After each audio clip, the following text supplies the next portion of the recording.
So let's get into some of the issues when you're dealing with a hybrid, project. I mean, you start really digging into it halfway through the book. You actually put forth something called the media richness theory, which is really that the stronger the media, the better the better the project, and the richer media or mediums is in the end it's face to face, isn't it? And that's the biggest challenge that we have when we're dealing with hybrid is that I mean, listen, my projects when we are face to face, there is it is a richer experience than where you're just dealing with somebody online, and that's what that theory says, right?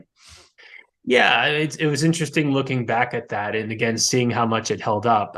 It's also important to note that in some ways, the online world actually is more inclusive. I've seen research again from Future Forum about how, particularly if you're an underrepresented group, Yeah, you actually might feel more free because sure. think, I mean, you know this as well as I do being in those meetings. Yeah, Right? The CXO is going to, in some cases, dominate the meeting. People are going to kiss ass.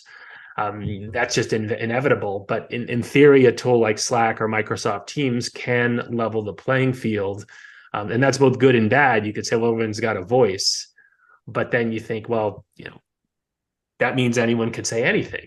yeah, And yeah. that's not necessarily a good thing. Versus if you are in person, you just get a sense of the room just by people's reactions to someone, and you shoot your mouth off and send a bunch of emojis.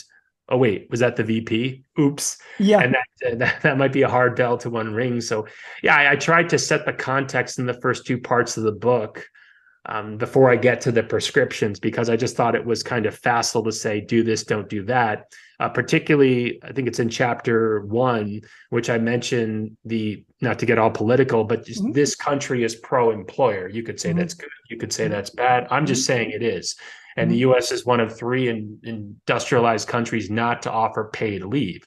So mhm, when COVID happened, it was this once in a lifetime opportunity to invert things. For so long, we've had our personal lives revolve around our professional lives. right.